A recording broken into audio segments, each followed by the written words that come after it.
Alright, I am now ready to retire. Your chambers are ready, your ladyship.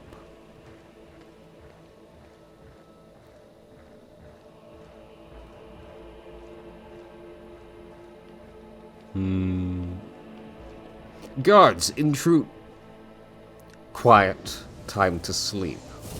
We need to talk in private. We have matters to discuss, von Valancius. Oh, a rare voice-acted scene. The woman behind Calazar, clad in black armor, glares at you, her face set in predatory readiness for immediate violence, the hallmark of a professional bodyguard.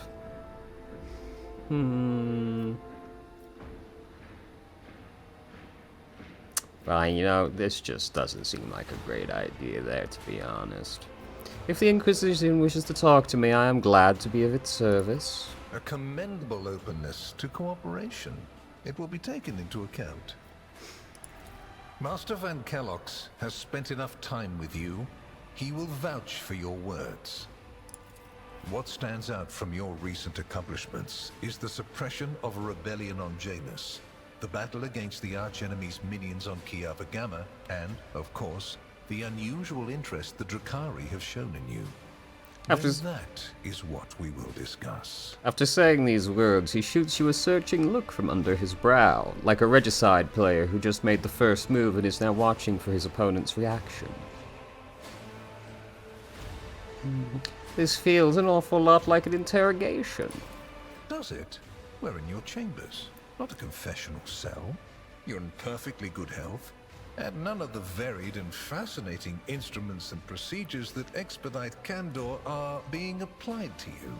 I assure you, you would immediately know if our discussion turned into an interrogation. You know, there's multiple levels, but whatever. What do you wish to know about the events on Janus? Oh, I know it already. Even though you were quite effective at removing all evidence that could point to the blunder made by House von Valancius, it is saddening to realize that the rogue trader's connivance allowed a heretic who had been fostering a cult for years to come to power. Interesting. I wouldn't have guessed there was actually a way for her to survive that.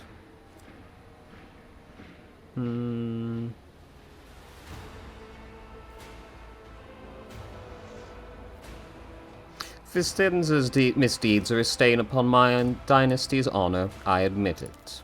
Your humility is heartening. Rest assured, it will be noted during the investigation of your lamentable oversight. How did you come to be so remarkably well informed? Are you surprised? You thought the Inquisition was unaware of the circumstances of your deeds. How often do you find yourself thinking that there are things we shouldn't know about your life? Never said anything about should or shouldn't, just asked how. It is my job to know everything, and I do it very well. Keep that in mind. If you knew what was happening on Janus, why didn't you intervene yourself?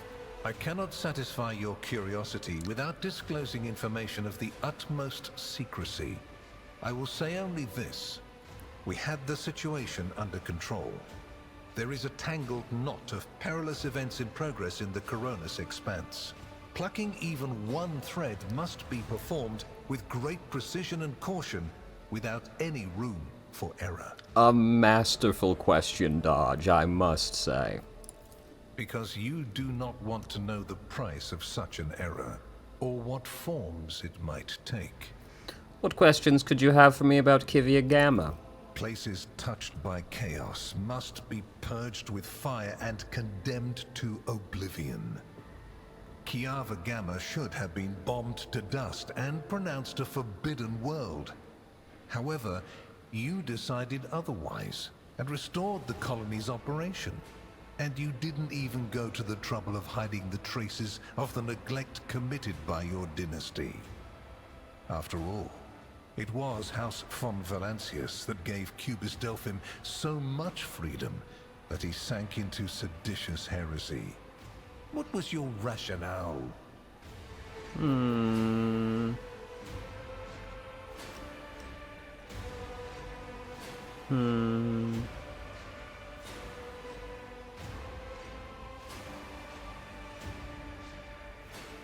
Let the priesthood to which Cubis Delphim belonged answer for his crimes. The Adeptus Mechanicus would do well to watch their members more closely. Clever. Alas, everyone guilty of negligence within the ranks of the priesthood of Mars has already been identified and punished. Right now, I am assessing the actions of your dynasty. I hope you realize that we're talking about more than the fate of some colony. I care not for a single planet, however profitable and populous. But should corruption raise its head again on Kiava Gamma and try to spread, I will burn it away. And you will be guilty of criminal negligence. The Drukhari have showed an interest in me. Are you referring to my ruined capital? Yes, yes. The enmity between you is a known fact. But there is another way to look at it. On Veabos 6, you met the Archon of a mighty cabal, whose presence there seems strange to begin with, and lived. You subsequently encountered a number of her closest henchmen. Yet, again, you survived. Your capital fell victim to a nefarious attack. But even this time, their daggers missed your heart. Nefarious? What the fuck is wrong with you? God damn. Such remarkable luck. To be a personal enemy of such an influential Xenos. To have been attacked so many times and yet make it out alive. So remarkable that one has to wonder, am I watching a spectacle? Could all these thrilling massacres be an alibi of sorts? Meant to establish you once and for all as an enemy of the Xenos and never their ally or even their agent? I absolutely will not say I agree it does seem suspicious. Maybe he just sucks. Or I'm incredible. Have you considered these possibilities? I refuse to say this. I am waging a war on the Xenos, a war to the death. My worlds are being plundered and desolated. If that brands me an apostate, then I invite you to be my judge. Be careful with your words, rogue trader. I assure you, if the need arises, I'll require no invitation. And if my arguments sound unconvincing to you, it will not change a thing. All that matters is whether or not they sound convincing to me. Have I answered all of your questions? Far from it, my dear. The questions are manifold. How did you manage to survive the battle that claimed the life of Theodora, who was so much more experienced and skilled than you? I'm a Is it a commissar. coincidence that you and you alone then made it out of the trap on Rycat Minoris? How much truth is there in the rumors being spread by the heretic Kunrad Voitvia about you? Why did you choose to ignore the warning of a member of the Inquisition that a protracted sojourn near the dying Rycat Minoris could bring corruption down upon your ship? Were you driven by your concern for the people or forbidden interest? Of course, this would of course seem very suspicious to someone like you. Was it virtuous of you to allow the warp-stricken Voidsmen to join your crew? The ones who served on the ship that was turned into a trap for you by Kunrad Voitvia? Isn't it possible that they were part of the blight he had sown? Well, they were, weren't they? Didn't we find that out? The very existence of these questions would have made many of my colleagues doubt the quality of your character. But it won't in this case. The Inquisition, which I represent, is willing to show extraordinary faith in your person. For the sake of our invaluable partnership, I'm going to ignore any minor liberties that you, esteemed rogue trader, may have afforded yourself or may again in the future. I hope you appreciate the generosity of this offer, as your predecessor once did. Theodora cooperated with you? And benefited greatly from it. The world's power is not without limit, and neither is the protection it provides. All those mysterious expeditions, dubious experiments, collections of xenotech oddities are dangerous pastimes. It takes more than the Emperor's permission to pursue them without consequences. One must also make sure I am not displeased by it. What a weird thing to say. It takes more than the Emperor's permission to pursue them without consequences? What more could possibly be provided to you? Surely the Emperor's permission should be the highest possible permission given. Let me demonstrate how it works. In your retinue, there is a Psyker who is yet to receive Terra's sanction, which, as we both know, is a grave threat and a blasphemy to the laws of the Imperium. I am aware of this secret, but I'm not displeased in the slightest. And so she lives on, your handy Psyker, Idira Tlass. Why such an interest in my person? You haven't been in a position of power for long, and so one can forgive you for not noticing the troubling changes. The cult of the Final Dawn is spreading in the Coronis Expanse. Not the first or the last heresy that has afflicted this sector, but one that is surprisingly resilient. Mysterious convoys are sliding by, bound for systems in the heathen stars. Just your humdrum pirate trade, wouldn't you say? Then why are the pirates themselves clueless? The Xenos, who have caused trouble in the sector before, have expanded their activities in the last few decades, and there is a logic and method to their previously chaotic raids.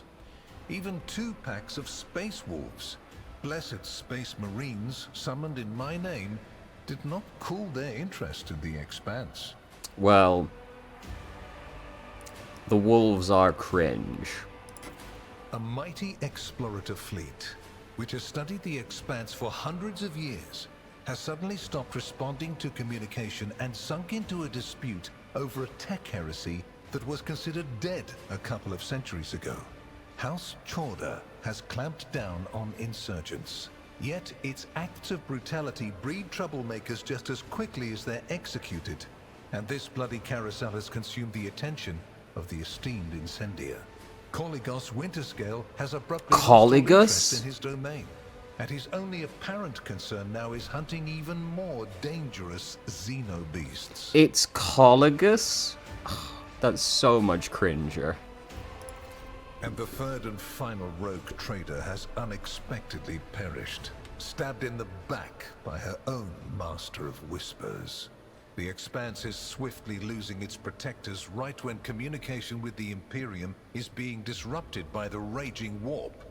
Basically, all the Expanse has left is me and you, if you follow my instructions. Is Heinrich staying in my retinue, or are you taking him back? Which would you prefer? And you, Heinrichs, do you wish to continue working at the Honorable Rogue Trader's side? I will comply with any order, Lord Inquisitor. If you command me to remain in the company of the scion of the von Valancius dynasty, I won't be distressed. What is your opinion of Heinrichs? Is he a useful assistant to have? Without a doubt. Master Van Kellox has earned my complete trust by repeatedly demonstrating courage, loyalty, and cunning. His mathematical mind, not given to sentiment, can be of great use in an emergency. You, my dear Heinrichs, have made a far better agent than you would have a pilot of an Imperial Knight. But being a Knight pilot is so much cooler than being in the Inquisition. You know, the choice is being a Gundam pilot or a cop. I know which one I'd choose. I want Heinrichs to continue accompanying me. Then Master Van Kellox will remain in place. It puts me at ease to know that there is someone to watch over you. Calcazar's last remark sounds ambiguous. I consider it an honor to accompany you. What kind of a deal are we talking about? I make no deals, and Emperor forbid that I give you orders. That would mean infringing on your privileges. I'm merely offering well-meaning recommendations and expecting that, when the Expanse finds itself in danger, you will break away from your own affairs to heed them. I seem to remember that your exalted aristocrats presented you with many gifts. It would be rude of me not to follow suit. Please accept this gift as a sign of my favor. In an hour of need, give it to any faithful servant of the Emperor, and the Inquisition will come to your aid. The color indicates how close the bearer is to the Lord Inquisitor. Scarlet means that you have shed your blood for the good of the Imperium, and therefore, you deserve to have his servants shed their blood for you. The wearer gains plus 25 persuasion, and the Inquisitor's decree ability can be used once per combat. Plus 30 momentum, minus burning bleeding toxin. All allies gain wearer's persuasion, temporary wounds, and armor. This is pretty good. Pretty good. That's a lot of persuasion. On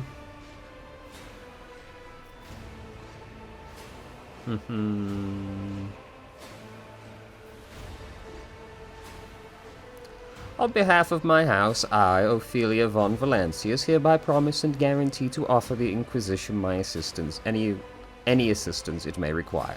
The Emperor protects. I am glad to hear it. Your oath has been heard and added to the record. Here is where we part. My shuttle is waiting. It is time for me to return to my watch, for you to sleep, and for your servant to wake up. Until next we meet. I've just abruptly stopped voice acting. Ophelia, Heinrichs looks at you in dismay. I assume you now understand what I was warning you about. I pray to the throne that you also understand why I was unable to tell you everything. Well, once I met him, it was pretty obvious what was going on, wasn't it?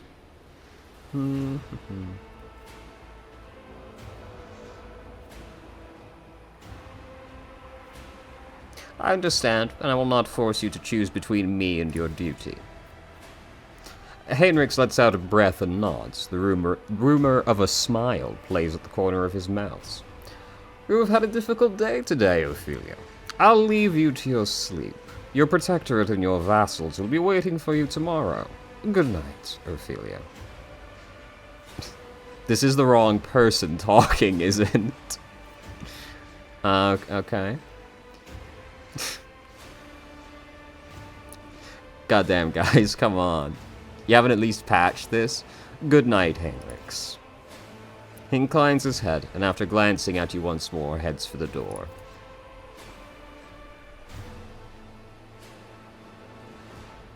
Well, that went better than expected. Completed Chapter 2. Let's go.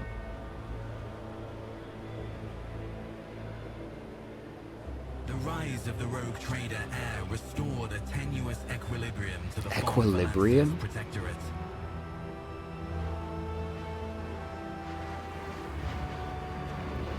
For a time, threats subsided, activity returned to trade routes, and reclaimed worlds began to heal.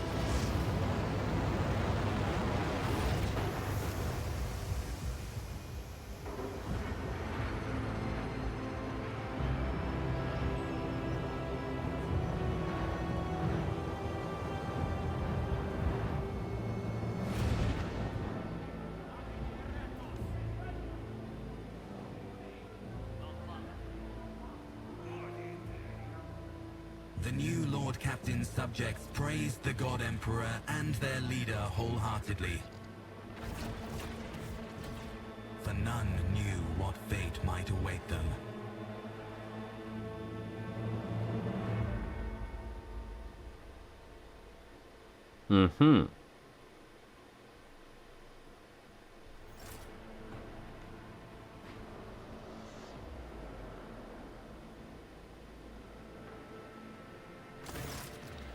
You have spent the first few hours of your morning listening to the High Factotum's lengthy report on the latest trade exchanges, arrangements, disputes, and countless bureaucratic procedures.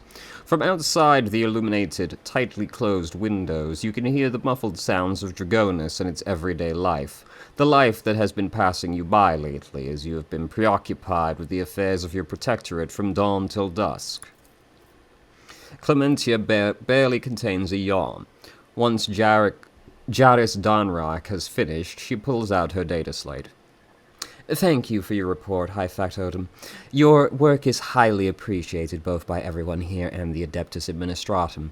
Your ladyship, we are almost done here. We just need to go over the final terms on today's agenda, and I would like to report to you personally.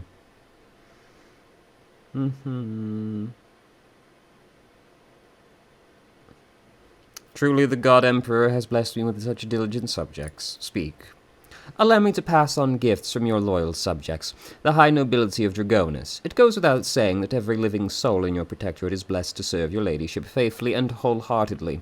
However, this humble gesture is meant as a token of deepest appreciation of your magnanimity towards their esteemed families. Cool. House Versarian made arrangements for the delivery of several tons of supplies for your future journeys. The house is also transferring a regiment of its finest into your personal charge. Each of these brave troopers have undergone rigorous Voidfarer training and will be humbled to lay down their life for you, Lord Captain. Clementia is trying to maintain a neutral expression, but you can see her face is beaming with pride. Please command it as you see fit. So this is just all that stuff we got there, nothing else? Yeah. Oh, time. House Sourback has arranged for several regiments of expertly trained servants of the Emperor to be transferred to your personal command. Each of them will also serve as an honor guard for the holy relics that are to find their rightful place in the hold of your personal void ship. She stops, staring at her data slate in surprise. Is something wrong? No, not at all, your ladyship. The people and cargo have indeed reached the port services, so there is no reason to doubt the sincerity of House Sourback's intentions. It's just such substantial and valuable gifts coming from Lord Sourback. Clementia trails off. Danrock lets out an amused chuckle. If I'm to venture a guess, your ladyship, I believe the esteemed Chancellor was staggered by such an irregular display of generosity from a man who is rather known for voicing his doubts in rogue traders as a class. It would seem you have made quite an impression on Macarius, the old miser.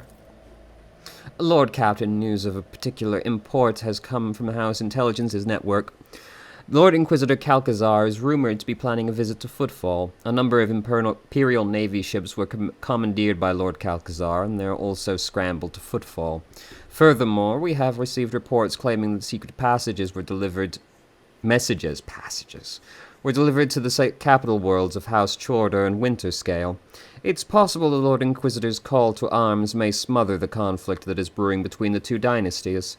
We are seeing an increasing number of skirmishes between their ships in neutral systems. I do not doubt that her ladyship Chorder will attempt to sway the Lord Inquisitor to her side. Especially since his lordship Winterscale's luck seems to be running out. Riots have broken out on several of his words, and yet he has shown no intention of quelling them. Instead, the rogue trader inflicted brutal punishment upon one of his oldest colonies, Vesuvia Secundus, based on allegations of seditious sentiment. Oddly enough, our agents were unable to find any proof of sedition among the populace there. As soon as we have any updates, you'll be the first to know, your ladyship. Clementia glances down at her data slate. Lastly, your pet Xenos, your light, I believe, is seeking a meeting with you. She had the audacity to defile the rogue trader's palace with her profane presence and refuses to leave until she has spoken with you. I would never presume to be able to read the emotions of Xenos, but the Eldari appeared perturbed. I believe she mentioned a void ship of some sort. It may be best if she told you everything directly. And with that, please allow me and Master Danrock to take our leave. The Chancellor and the High Factotum offer you their bows. Perhaps that last request will serve as a welcome distraction. Indeed, your ladyship's stay on Dragonus has been rather long. However, your protectorate is now enjoying a period of relative stability that, for the time being, no longer demands your ladyship's personal involvement in its affairs. Glory to the rogue trader. Great. And she is not just here. Okay. Your light, where are you? There she is. Alantak, at last you've left your ornate cage. Your light casts a look over the stone palace walls. For many a turn I have sought to meet you, and yet your servant, the one who is like the silver-haired Abelard but twice as young, has no favor for the requests of a child of Ashran. Take me to a place where the hearing of others will not steal the words intended for you. Fucking elves, dude. Why did you have to say it like that? While you were mending the wounds of this world left by the Twisted One's attacks, I was able to discover... No, not Kudarak's fate. Merely traces of it, as Mauron found sanctuary under the boughs of the Lilithon's forests. So did my other kin find refuge in a system known as the Atlas Reach. We must take a journey there with haste, before new dangers destroy the witnesses who can show me a way to the lost Kudarak, whose fate remains shrouded by the stars. Your light focuses her piercing gaze on you. Their knowledge is the sole thread that may lead me to the truth, Alantak. I ask that your metal-winged ship take me along that thread before it tears under the strain of time and circumstances. How were you able to contact those Eldari? No, I did not contact the Ashrani. I have no means to do so.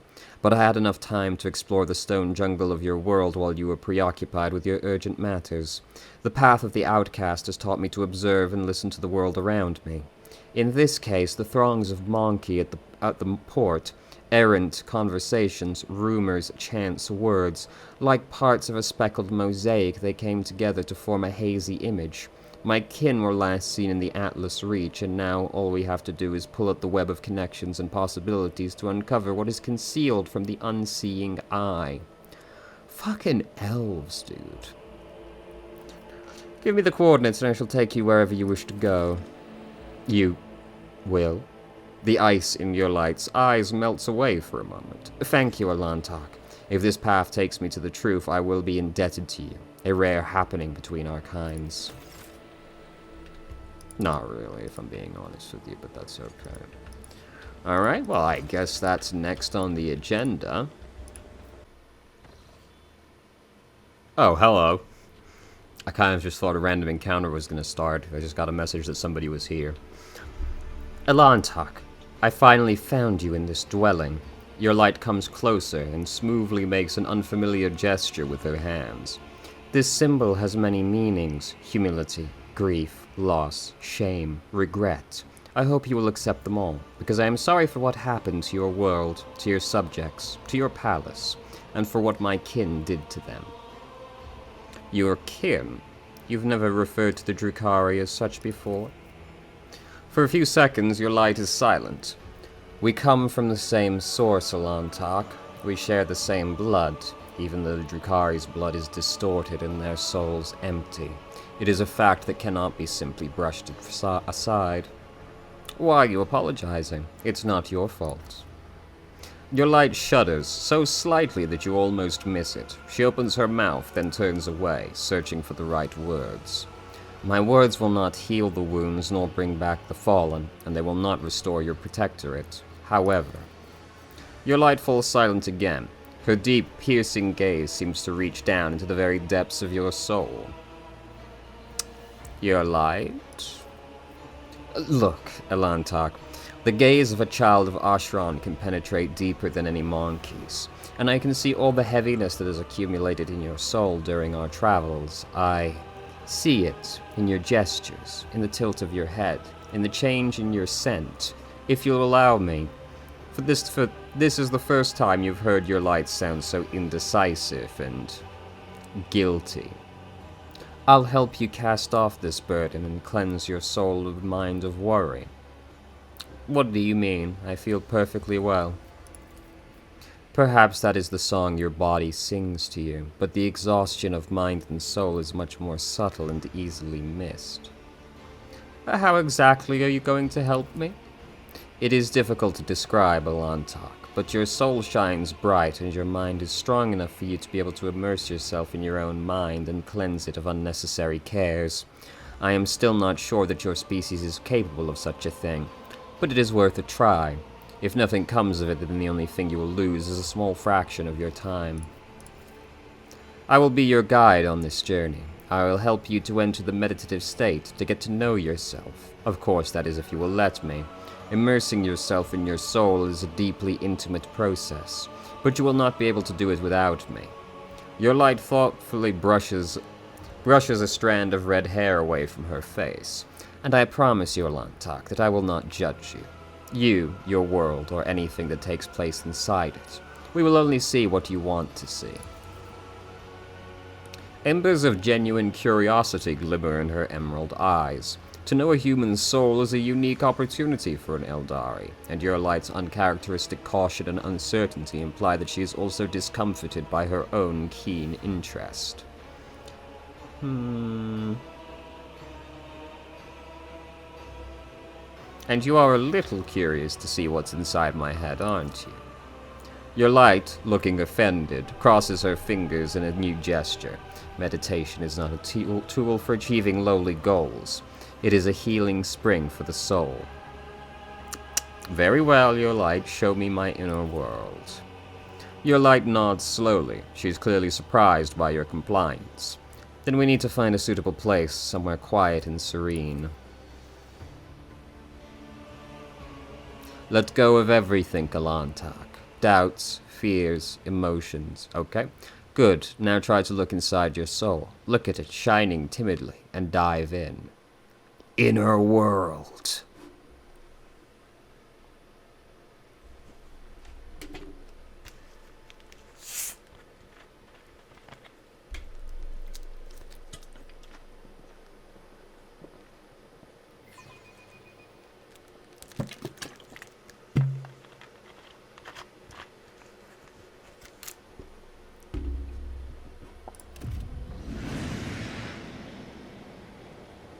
We did it, Alantak. So far, your world resembles the real one, but soon you will learn to go deeper. Remember that everyone here is just a reflection of your thoughts, feelings, and desires. Do not be afraid to look them in the eye. Alrighty. I know how to take risks. That was okay. Don't usually have to select everyone when it starts a scene. Oh, it's me!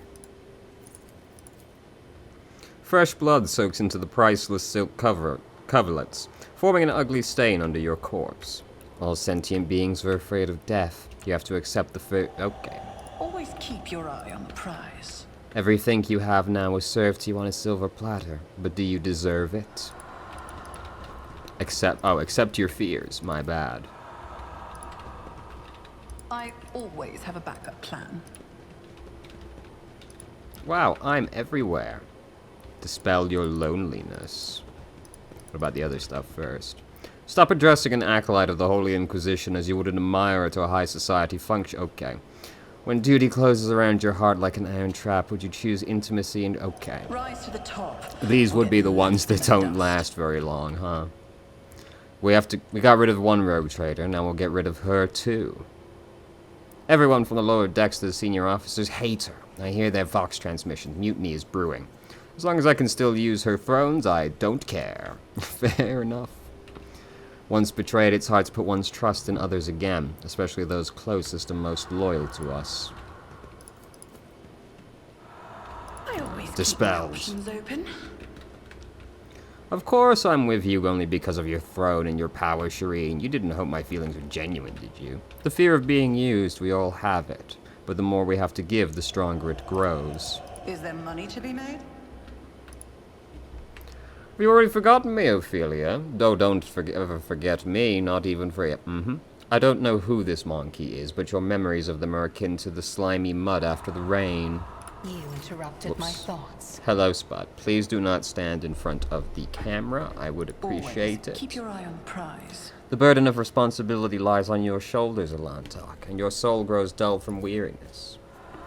Dispelled.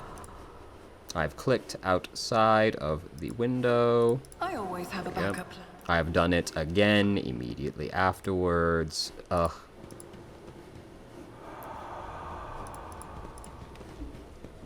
You just got lucky, monkey, but luck is the only thing you have. You're weak, Baba. Only the mad and foolish never doubt their strength. Their eyes are full of doubt.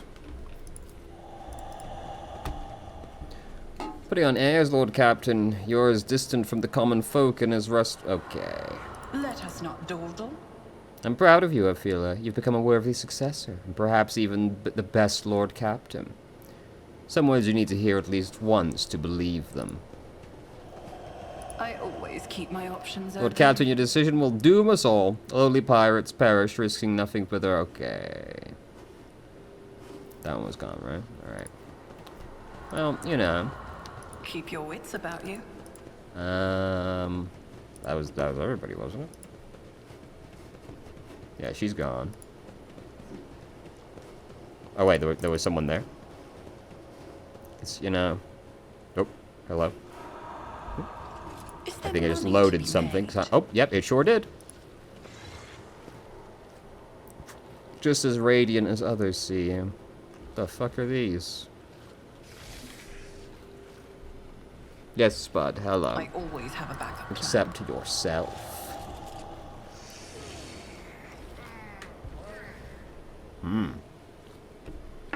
Okay. Oh. What is this, monkey? The voice of the incorporeal echo that has made your soul its home seems to sound only in your own head. Your light's face tenses in surprise, her features becoming sharper as she stares in confusion at the ghostly figures. She says nothing, stealing glances at you, then at the figure again, as if waiting for something. Why are you so surprised to see these particular echoes of my world? Your light averts her uncertain gaze. I did not think there would be a place for me inside a human soul, and the memory itself, clean, not distorted. This is something I must reflect upon, and ponder in solitude. When you strive to know someone, they inevitably become a part of you. Elantok gives you a strange... Elantok? Your light gives you a strange look. Your words trouble me with their sincerity, Elantok. Your mind is much cleaner and loftier than I imagined. To become a part of someone. For a second, your light lapses into thought. A strange feeling envelops your body. You feel yourself become lighter than air, and inside your mind your thoughts are racing at an incredible speed. You're not yet aware that you are looking through the eyes of your ghostly echo and are observing from afar all at the same time. The inner world changes under the force of your will, and you can now control your own echo. You can now do something that we would not dare do in the real world.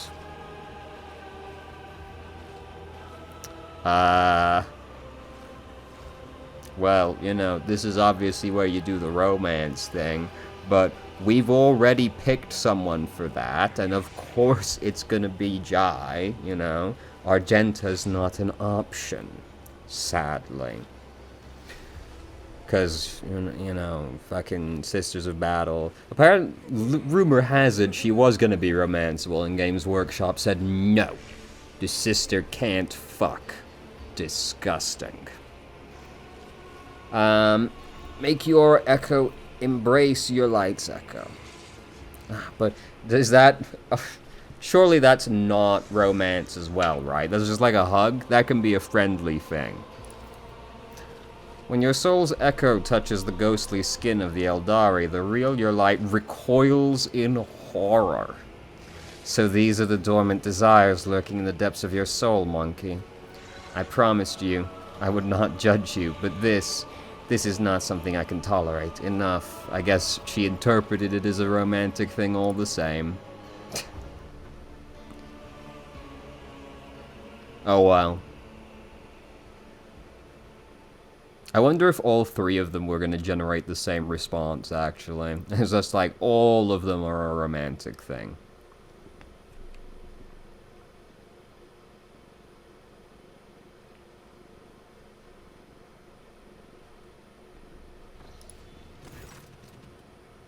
Your head is spinning from the sudden awakening, and you feel nausea creeping up your throat. But all of that is overshadowed by the angry emerald eyes staring at you. Monkey. Your light's words are akin to the lashes of an enraged whip. After all the warnings and conversations we had, you decide to show your lowly nature. And at that exact moment when I was helping to ease the burden on your soul. She shakes her head in disappointment. Sometimes I wonder, can we ever come to fully understand each other? But your actions in the depths of your soul have shown me how different we are. Enough, Elantok. Do not try to reach inside my soul ever again. Its doors are tightly closed to you from now on. Okay, Jesus Christ. Whatever. I guess I should have erred on the side of caution more with that interaction, but you know. I wasn't trying to make it look like I wanted to fuck her. I have no interest in fucking a damn elf, okay? Have you heard how they speak? Maybe a Drukhari, though. I might be convinced. They are evil. But they're pretty hot. Alright, here we are. Didn't really expect that to find any other systems, to be honest. We're kind of way off in the middle of fucking nowhere now. Lord Captain, according to our telemetry, we've arrived at the coordinates you specified. The augurs do not register any activity on the surface of the local planets, biological or otherwise. But maybe the Xenos are using their arcane technology to conceal their presence. Despite this, the augur crews managed to locate a faint signal at the system's edge. According to their data, it is coming from an unidentified vessel drifting in the orbit of a local gas giant. My kin could have been faced with a new threat. Scavengers like pirates or something worse. If they were taken prisoner, your light's voice is trembling with something that could either be either anger or fear. I am begging you, Alantak, let us go to this shuttle. I can feel that the thread of fate is frayed and about to snap. I cannot miss what we may only have the chance to solve what may be the only chance to solve the mystery behind the disappearance of my Jesus Christ. I can't read a fucking word, dude. Alright, we'll go to the vessel first, just because, you know, sometimes things in this game are time dependent like that.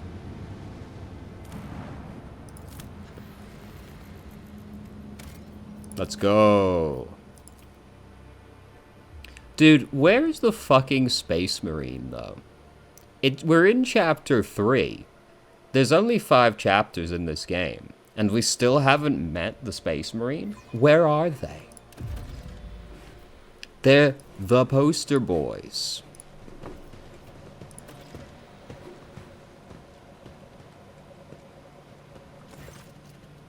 The lanky, haggard-looking officer with sunken cheeks stares at you in fright. His body is shivering as if from a feverish chill, and his eyes are darting back and forth anxiously. Your ladyship, rogue trader, what brings you to our humble ship? Stop sniveling like a leaf in the wind, monkey. Answer me. Have you seen others like me in this system? If you have, tell me when, where, and under what circumstances your paths crossed and diverged afterward.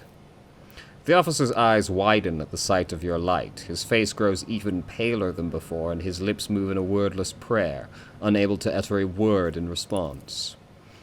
What did you just say? Rogue trader? How would a mere officer know who's standing in front of him? Jai's face changes, and she immediately grips the handle of her weapon. Good point. Heinrich sets his hand on his weapon and nods at the trembling officer. I've seen many people like this before. Afraid of their own shadow. More than that, I have turned my underlings into this. He has been tortured. Who are you? We are... The officer swallows, gives you a strange look, and then closes his eyes. Emperor, forgive me.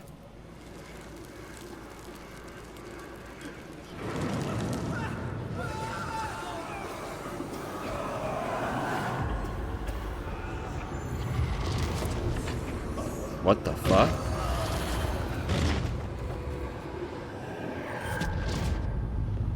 You monkey never learn. I'm beginning to think that your kind is eager to step into our snares.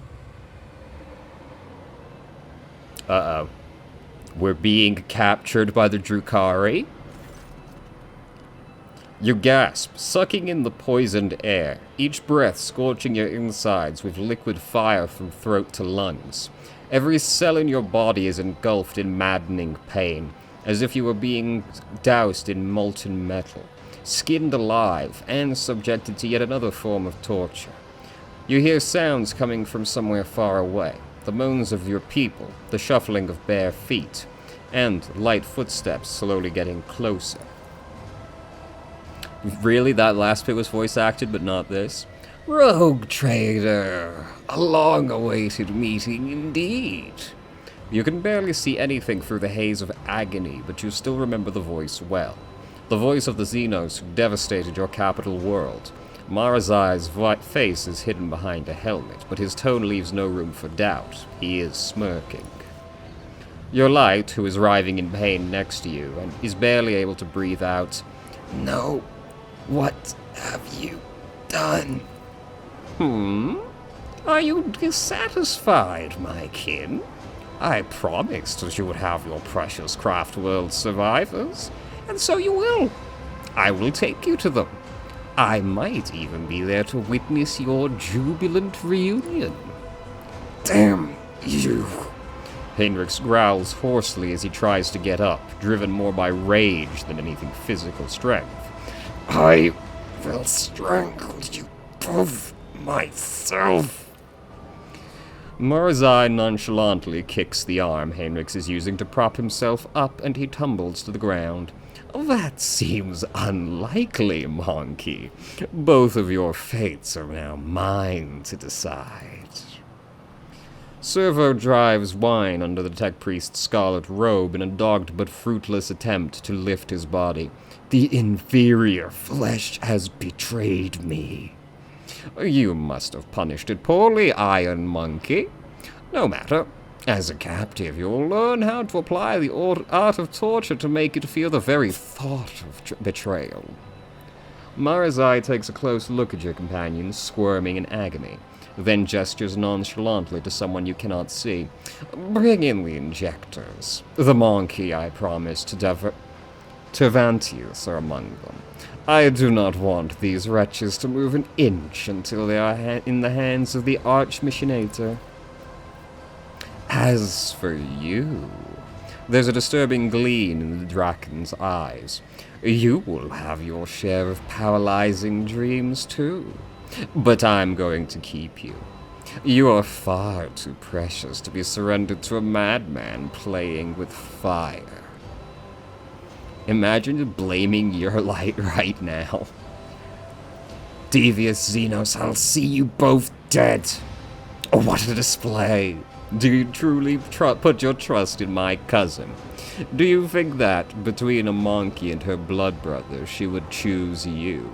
Is she not, like, in the same position as us right now? But, you know, Marazai's laughter drips with poison. Remember this and never forget it. You're an animal. When we have need of monkey, we use you. When we require something more, we turn to our equals, just as your light turned to me. Real? She did? She actually did? That's why this is happening? Your light, you stupid bitch. His last words fill your head like a deafening echo of a ship's siren. The gas creeps deeper into your lungs, eating away at them hungrily. As the agony spreads down every limb, you are suffocating. Are you enjoying the sensation? I had this poison made for you. Who could have thought that a monkey would one day earn such an honor? A special gift from a Draken. But you're suffering. The Xeno leans closer to you. I knew the taste would be exquisite were I to add a touch of the Drukari's talent for extracting anguish. However, there will be time for that later. No matter how I wish to play with you all one after another, I need you for a purpose. Rogue Trader, Chimera awaits you. All of you. Mandrakes, take them. Leave none behind. We're going to Chimera? Oh, fuck.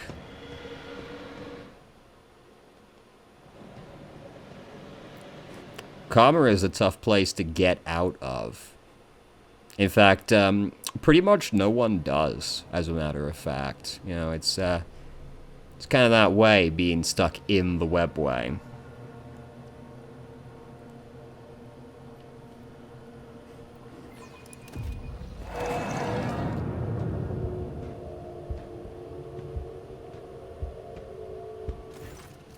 Your consciousness emerges from an ocean of darkness and nightmares, as if someone's powerful hand reached into its depths and brought you into the light. In the dark room, this doesn't look very dark. In the dark room, long and angular shadows move around and exchange remarks. One of the shadows approaches you, ripping apart the veil of pain and revealing features that look familiar to you. "You're awake, monkey."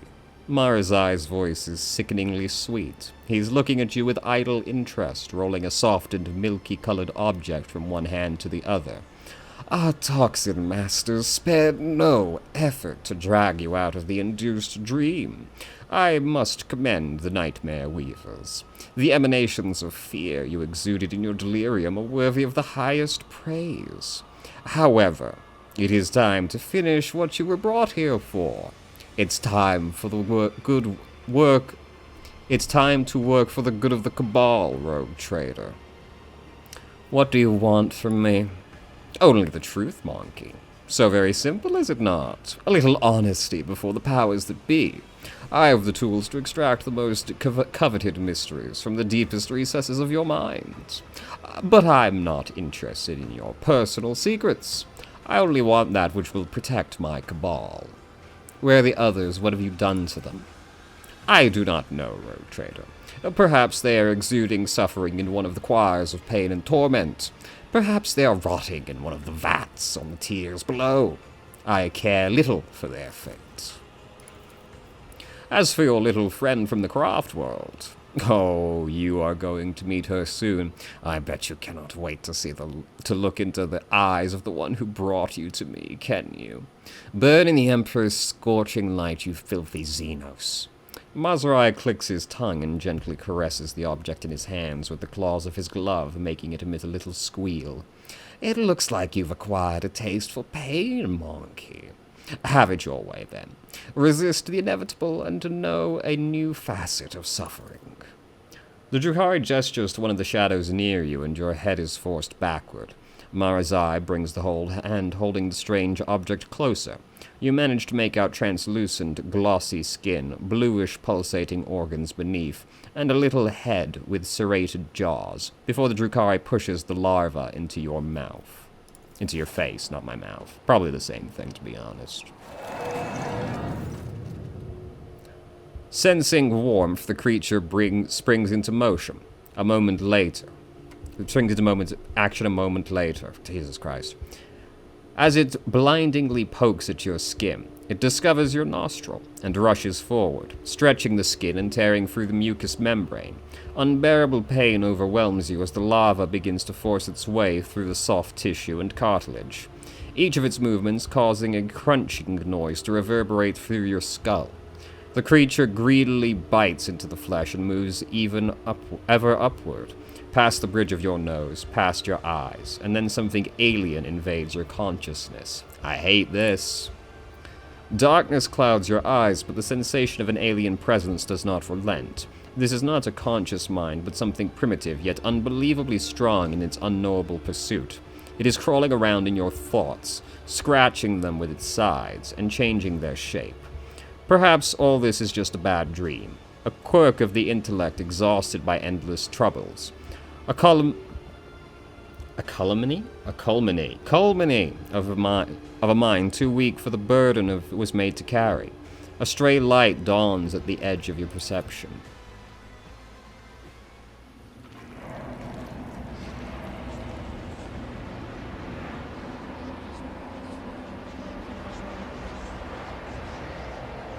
You have disappointed us, rogue trader von Valancius.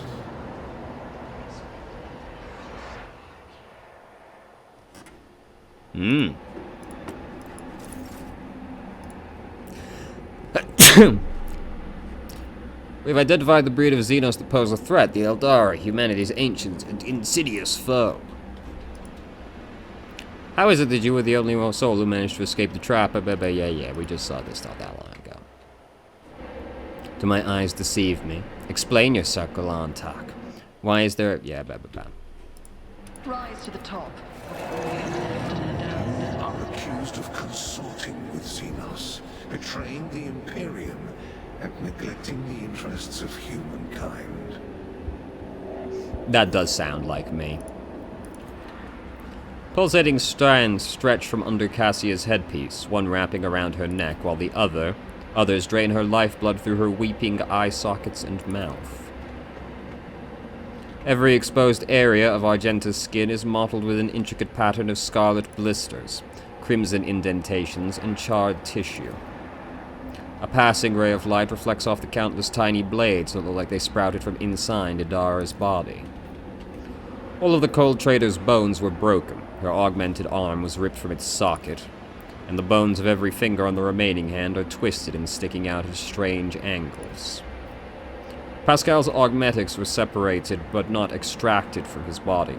The places where they connect to the organ tissue teem with predatory millipedes feasting on the coagulating blood and accumulated pus. Jesus Christ! Abelard Versarian's limbs were amputated and then sewn back onto his body with remarkable skill and precision using human tendons. The Tribunal is waiting for your explanations. Come closer.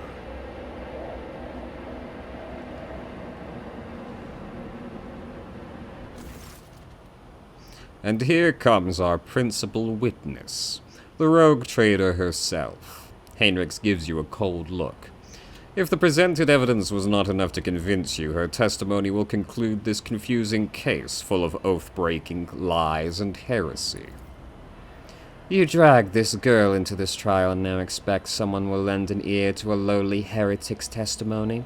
I thought better of you, Interrogator von Klocks. I was so very wrong. Lady Theodora's voice sounds even harsher and angrier than you remember. The Lord Inquisitor makes a vaguely dismissive gesture. Enough, let her speak. The sooner this business is concluded, the better. Then let us continue. Shielded by the powers of the warrant of trade granted by the Imperium, Theodora von Valancius more than once allowed herself to openly collaborate with Xenos. You have never seen such a contemptuous grimace on the interrogator's face. She plunged her entire protectorate into apostasy and heresy, including the current rogue trader, and went out of her way to prevent the Inquisition and me personally from maintaining order inside the Expanse. Does the rogue trader admit to fraternizing the Xenos? You served the Xenos. You rejected his light. You reveled in your heretical desires and craved base profit. Serving them as a puppet and rejecting the God Emperor's blessed light for the sake of her heretical desires and base profit. The Xenos is gone.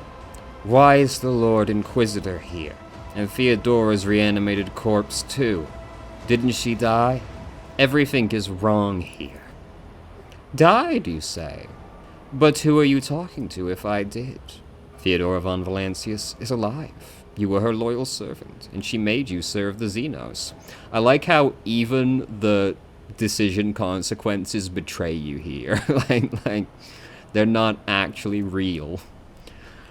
Get one simple truth into your empty head.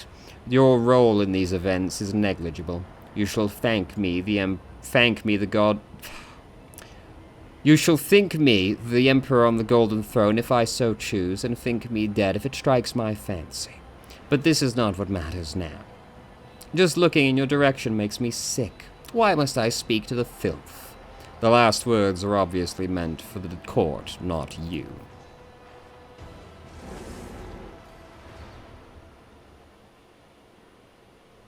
What the fuck was that? Heinrichs bends over you with a crooked smile. Rogue trader, are you all right? Or was your heretical association with Xenos so disruptive that you lost your mind? The mocking words do little to hide his irritation. The interrogator is obviously displeased with the turn the conversation is taking. The Inquisitor leans forward slightly at the sight of your anguish. For a brief moment, the boredom in his eyes is gone. It was amusing, but the joke has outstayed its welcome. Theodora shoots the interrogator a nasty look. It is painfully obvious this heretic is dancing to your tune. Her word against mine. You had lost before you even unsheathed your blade, Heinrichs. You need not worry, dear Lord Captain. It was not my intention to bring up unsupported claims. Heinrichs produces a data slate and skillfully manipulates the device until he locates the necessary information. The interrogator gives the data slate a sour look and puts it away. There was not much evidence to collect, but the mere fact the rogue trader inevitably ended up in the right place when the Drukhari attacked her worlds and merchant vessels, even sometimes late, is the best proof that she was collaborating with other Xenos. Who else could provide detailed information about the Cabal's future movements and raiding targets? Damn. Sucks to suck, I guess. Yes, I did cooperate with the Xenos, this I will not deny. Cooperation is a double-edged sword. Sometimes you use your partner, and sometimes your partner uses you, which is what happened to the rogue trader. Lady Theodora used her to undermine the standing in the Imperium of the Imperium in the Expanse. I can't fucking read. The tribunal remains silent, although those present cast anxious glances at your predecessor. At this point, the tribunal probably wants to know what the true intentions of the Von Valancius dynasty are. The rogue trader claims she was waging war against the Drukhari this entire time. Except, was there really a war? Or was it another carefully staged performance? Heinrichs is looking at you closely, almost without blinking. Allow me to explain what actually happened. Ophelia von Valancius personally invited the Drukhari to her worlds and then used their strength and resources to sow chaos in the Expanse to gain leverage over her rivals.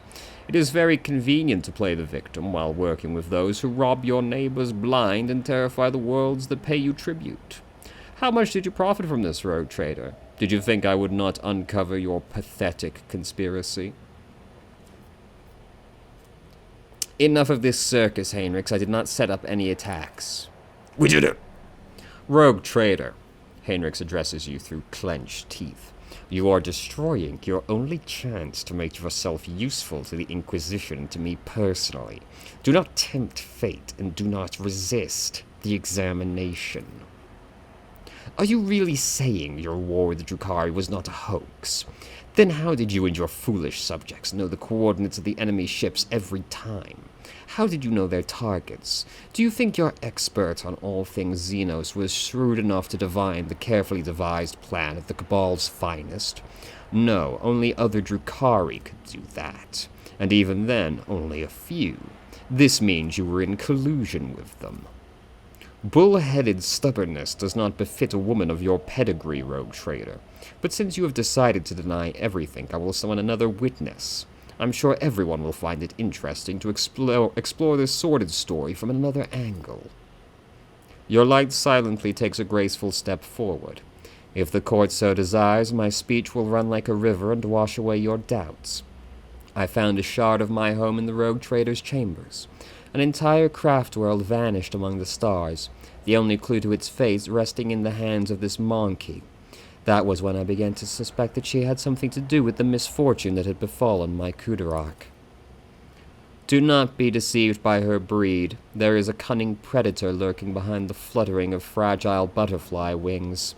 The monkey before you is a bizarre amalgamation of qualities not usually inherent in her feeble species. She's mastered the mysteries of many of this world's cultures, the secrets of the universe and ancient artifacts, the fine art of war, the intricacies of deceit. All are embodied in a single monkey, however hard it may be to believe. However, the thread that bound our paths broke the moment I realized the monkey's involvement in the disappearance of my home. To flee the rogue trader, I tracked down and eliminated her chief tracker, who has pursued our kin in this part of the galaxy for many years, and thus earned clemency before this court. So Achilles did not simply vanish. You helped him disappear. Heinrichs nods curtly. I say he had only himself to blame. An agent who cannot recognize an impending threat is useless. Heinrichs nods with satisfaction, noticing your reaction, or rather the lack of it. The court has been presented with enough evidence, and I hope no one is harboring any doubts as to the guilt of the Von Valancius dynasty. But let us allow the rogue trader to say her final word. We are all curious to know what you have gleaned from this inquiry.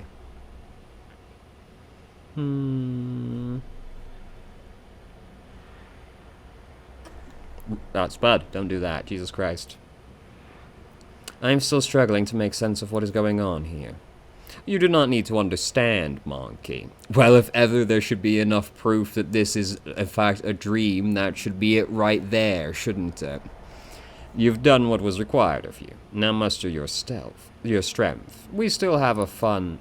Enough.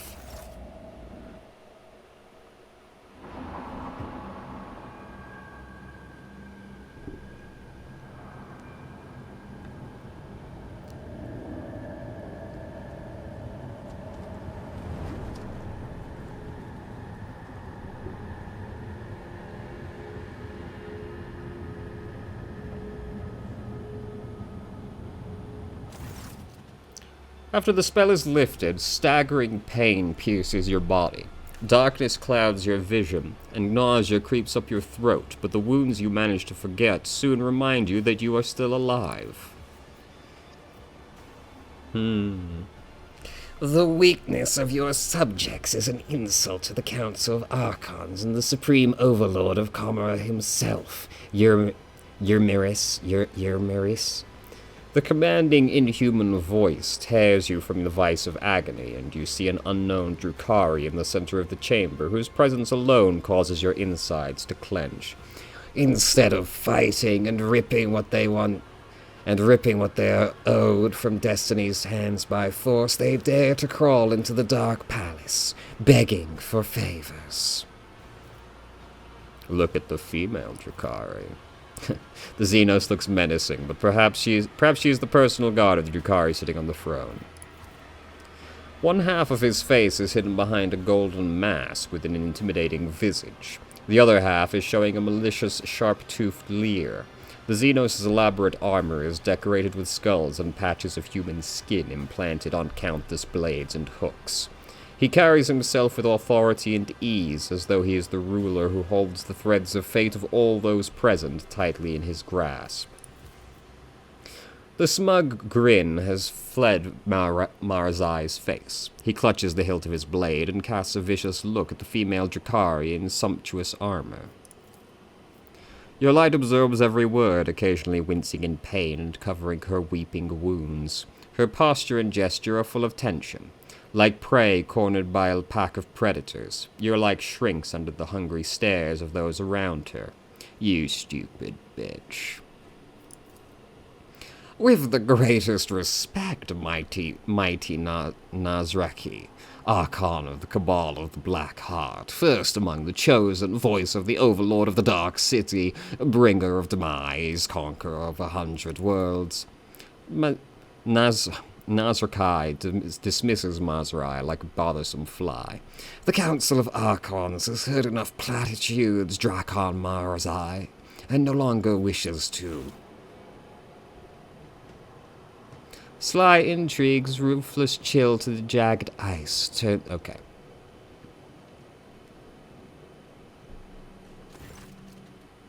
Oh, fuck! It's one of the clowns. Let's go.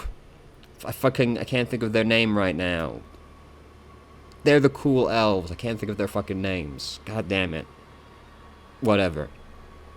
Of vitriol verbose, the cut and thrust, keep time with fate's own machinations grave, but whose deft footwork leads to naught but dust, while from its brutal finish none can save. This play the puppet master granted me, through murky stalls, a path obligingly. The great puppet master has Vect himself invited you to this chamber? The Archon chokes on his own words, but quickly regains his composure. No matter. You may be our guest, Arbrenian, but you are merely a spectator in this performance, and spectators do not belong on the stage, as you undoubtedly know. Do not interfere.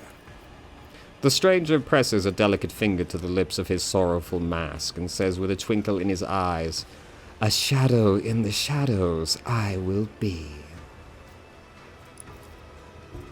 Damn, 75 and still failed. The smooth, subtle movements of the Xenos are unlike the rough lunges of the Drukhari or the cautious gestures of the children of Ashrani, but your aching head and the lingering fugue prevent you from focusing your eyes on the daring soul who interrupted the Archon. The Xenos catches your eye and nods. For a moment, the play of shadows on the mask appears to twist its expression into a mischievous grin. But Vect we do know. Okay. You've heard many gruesome tales about the atrocities of the Drukhari, but the cruelest and vilest always involved Absdrubal Vect, the Archon of the Cabal of the Black Heart, the supreme overlord of Comera, and the most dangerous of all the dark kind.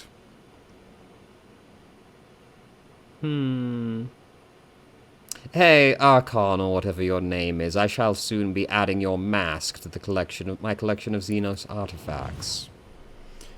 The words almost fly from your lips when a sharp pain seizes your head in a vice-like grip. Blood and nausea roil inside your throat, and the world starts swaying before your eyes.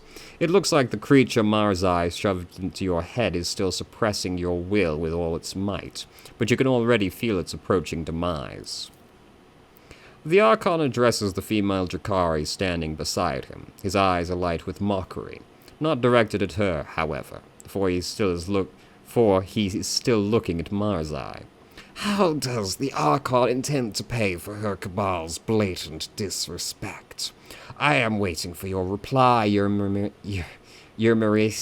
and my patience is growing thinner with each breath you take. Marzai's eyes widen, filled with astonishment and disbelief. He seems to have been certain of the outcome and did not expect what he is hearing now. His lips twist into an enraged snarl, hatred directed at the Xenos on the throne, and yet it finds no outlet under the gazes of the dozens of Drukhari in the chamber. I humbly bow before the Council of Archons and apologize for this outburst on behalf of the Cabal. Allow me to prove my respect to you with a humble gift. Yermaris points at you with a clawed finger and flashes a satisfied grin. The Draken of the Cabal of the Reaving Tempest himself and his amusing monkey plaything with their entourage of hapless freaks will enter your arenas and fight the best warriors for the crowd's amusement. A muffled chuckle can be heard under Nazraki's mask. Comera accepts your gift, Yermaris.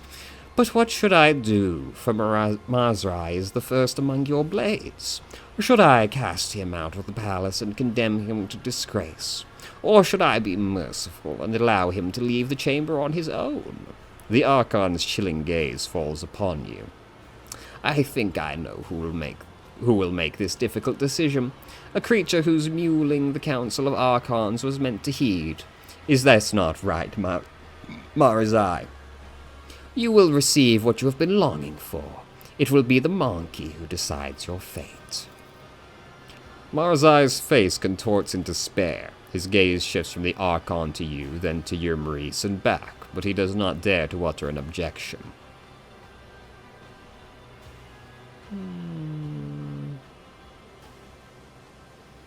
Marzai was a worthy opponent. Let him go to the arena himself. Silence, monkey! You can choke on your pity. I have no need of it. The monkey has chosen your fate, Marzai. Let this be a lesson to you. Lay down your weapon, follow the gods, and may the pity of a lesser being serve as a mark of disgrace far worse than the wrath of the Archons. Go. The Archon nods in satisfaction and makes an unfamiliar gesture. The guards draw closer to you. Let us return to you, Yermaris. The laughter of the masked Xenos interrupts the Archon and echoes under the vaults of chambers in a resounding baritone. Now all the masks upon their marks now stand. The slave of vanity the spire ascends, the thief and traitor cast downward by their hand. Unbeknownst to all, their fate depends upon a lead unseen, a player green. The Xenos leans forward and eyes you with genuine interest. The mask hides his narrow face, and his motley garb shimmers in the dim light. Is this how you treat the hospitality of Comera, Abrenian? The Archon angrily balls his fists, the shadows of his wrath hanging over the Eldari interloper like a thundercloud. I thought your words were more. You insult me by interrupting the trial again. The Xeno sweeps into a theatrical bow without taking his eyes off Nezraki's face. You, Archon, speak a just rebuke in truth. Fate's melodies and snarls fantastic have entrapped me here, and when I heard them play, I could not keep my lips from grinning wide. Here comes the hour for shadows to retreat, to where the curtain waits to rise. The laugh, with no beginning, now sends forth the call. So true, King.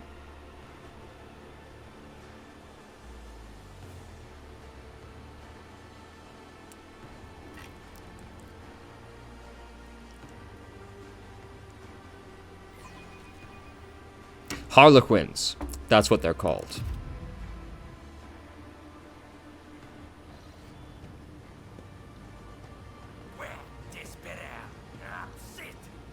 Are you a fucking sim? What the fuck was that?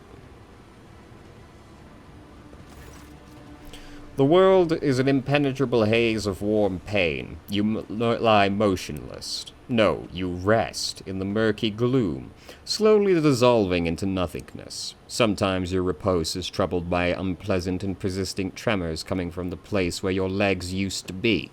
You do your best to ignore them. Away, you vulture, this is not your prey. A vaguely familiar voice reaches you through the curtain of darkness, but your disobedient thoughts refuse to reveal where and when you have heard it before. Was it just recently or 100 lifetimes ago? The trembling comes from your legs is replaced with a violent jerking motion, and then it finally stops. From this phantasmagoria retreat and deftly seize my merchant vagabond. The puppet master's strings left dangling again rise up to take your place and dance. A spark ignites in the darkness, and its light ruthlessly cuts through the gloom that envelops you. An ugly image of the reality around you assaults your retina. You can feel your body again and realize it is filled with pain. Your shoulder is sore from an injection.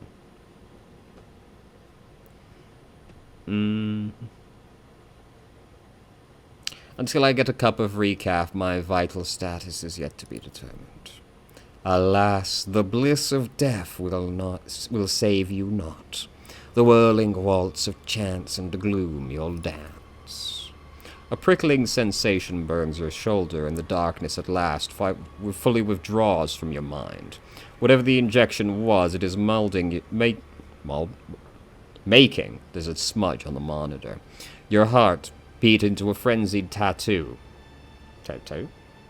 Beat a frenzied tattoo, and your pulp. What the fuck does that mean?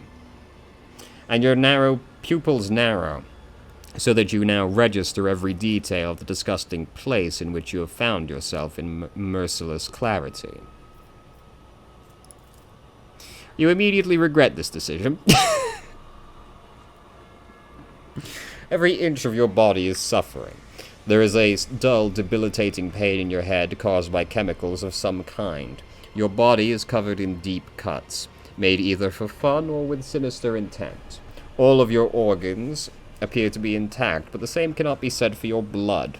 You have lost a great deal. Finally, a strange, gnawing spasm occasionally flares at the base of your skull. It is not severe, but for some reason it is what concerns you most of all.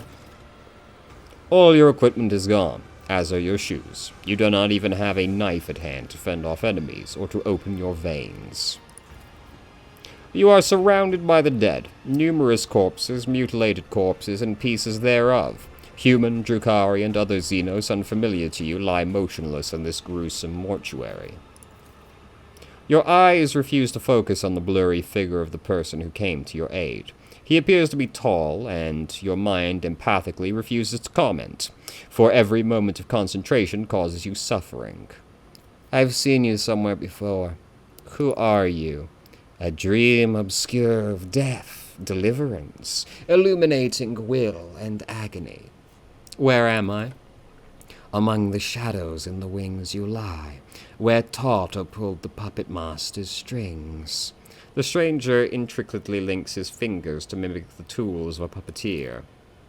Not here, the roles have been decided now, but if you will play your part, perhaps the plot will draw you back together, or to doom.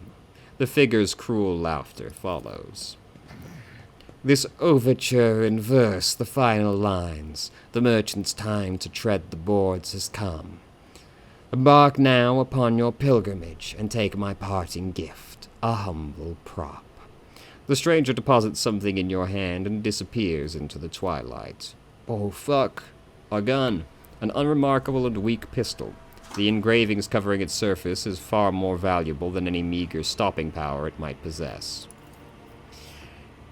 You may have commanded multiple planets and millions of lives in your former life, but in this new reality, not even your own feet will obey you, as if to punish you for your arrogance. Your disobedient limbs send a sharp jolt of pain up your body. Remember all the people whose lives depend on you. Fuck. You try to resurrect the faces of your friends in your memory, but they all seem to be cloaked by an impenetrable haze. Pain prevents you from focusing on any one of them, and anger and despair start to overwhelm you.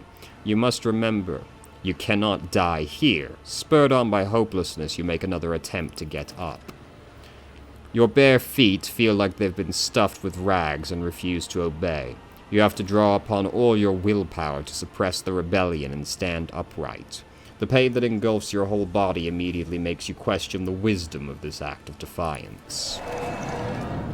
So, this is going fantastically. Good news, we still have all of our ship parts. So we've got that going for us, which is nice. Okay. Great. Yeah, yeah, Awesome. Love this. Big fan of everything that's happening right here.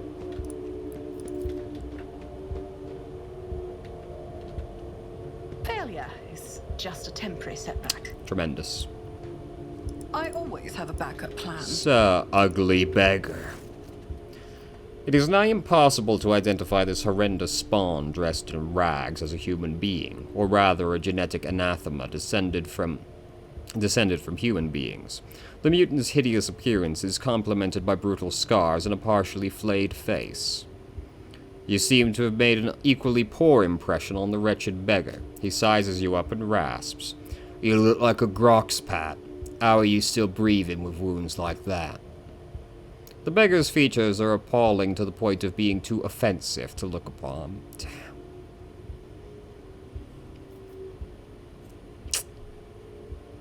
I'm in need of help. The mutant arches an eyebrow in bemusement. Really? A gripping tale? And why should I give a crap? Perhaps we can strike a deal. You want to trade? I've got things to trade. The beggar lifts his rags and you catch a dull glint of a pistol handle. What have you got? Apart from your innards or whatever that thing is that keeps trying to fall out of your guts. I can give you this. This is a terrible idea. He's gonna just take the gun, isn't he? Let it be known I know it's coming. I got one of those already, and mine's meaner than yours. Oh, damn. Surprised. Yours may be meaner, but mine is worth more. You could fetch a good deal for it later. His grotesque face shows signs of strenuous mental activity. Finally, he declares, "Deal, my baby, for your pricey trinket. I'll sell it to the Shriekers. They love their shiny rubbish." What did I say there? I say we keep what we have to ourselves. Walk away from the beggar. You reek of blood. That's not good. That smell draws a lot of attention around these parts. I'm out of here. Wow. That is a lot better. Is there money to be made?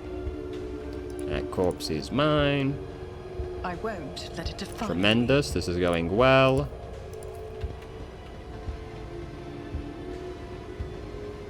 I'll learn from this Ugh. mistake.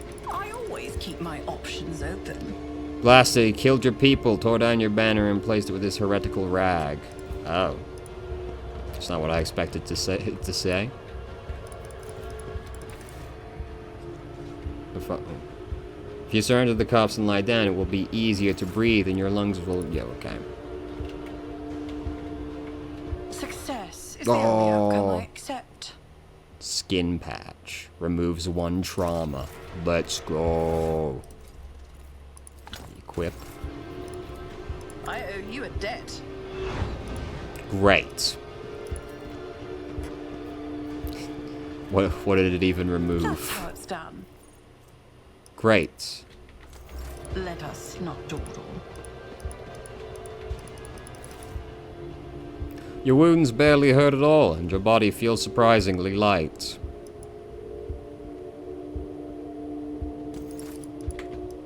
Rise to the top, or get left in the dust.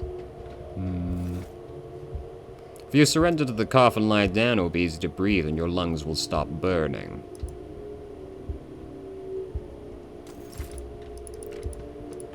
Right, so, you know, there are so many dead people around you. How? It must be Voidger. Damn him for what he's done to your crew. Man, we really don't know what the fuck's going on, huh? Which is fair enough. In a pleasant voice, the strange device invites you to put your hands in its depths and press the activation button. An enormous eye stares at you through the glowing portal, or rather the portal is the eye of something. Enormous, and its maw patiently waiting for you to step inside. Is that maybe let's not do that.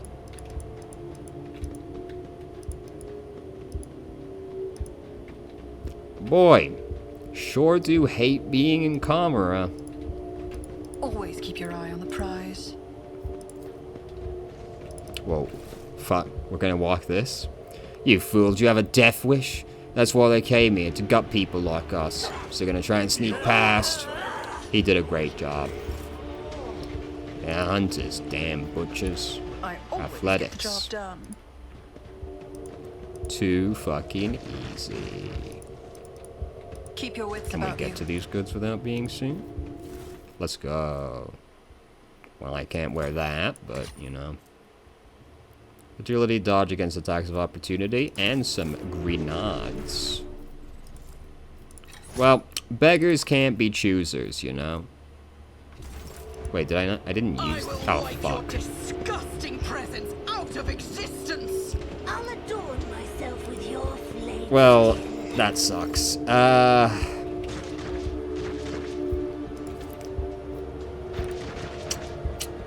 Well, I'll make it happen. My gut tells me it's a bad let's pray for the best. You know, unfortunately I don't have a melee weapon, and we're pretty fucked up.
Miraculously, we didn't die. I always keep What a my time to options be open. alive. Oh! A melee weapon. Exactly what we need right now. Should probably just, you know... Well, I can't send anything to the cargo anyway, but, you know. Fantastic. don't just have a pistol anymore. Can't use these, what a shame. I always have a backup plan. So, nothing over there.